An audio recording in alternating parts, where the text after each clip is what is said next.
Ginaistriktuhan sang Jordan Guimaras ang pagpangodal sa ilang banwa agod malikawan nga makasulod ang African Swine Fever. Sa interview sang Bombo Radio kay Mayor John Edward Gando, iya ginpahayag nga ang ila guidelines nga ginasunod ang nakasanto sa kun ano ang direktiba sang Provincial Veterinary Office. Bisan wala pa sang kumpirmado o kung ginadudahan nga kaso sang ASF sa ila banwa, ginapatuman ini nga mga tikang bilang pagsuporta sa kampanya sang provincial government batok sa amo nga balatian sa baboy. Temporaryo nga ginadumilian ang pagsulod sang buhi nga mga baboy, karne sang baboy, kag iban pa nga pork products salin sa iban nga mga banwa. Tuwas na lamang kung may otorisasyon gikan sa municipal government kag may kompleto nga permit kag may certification. Hugot man nga ginadumilian ang pagsulod sa mga baboy kag produkto sang baboy nga nagalin sa mga lugar nga may kumpirmado o kung ginadudahan nga kaso sang ASF. Ginabantayan man ang 4 ka border control joints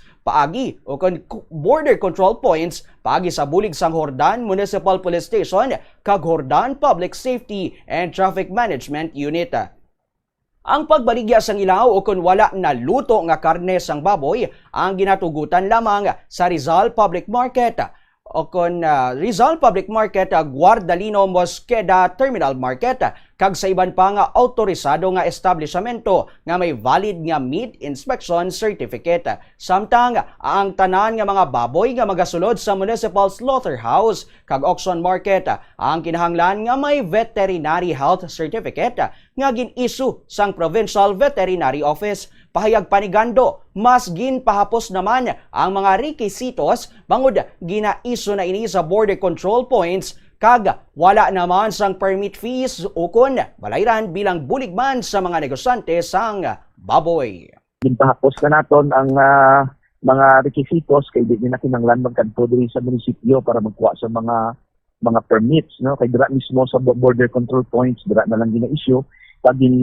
aprubahan naman sa sangguniang bayan ng aton gininyo na wala na sa mga permit fees o kung may balayran pa wala na, ginahatag na lang inangaligwe bilang man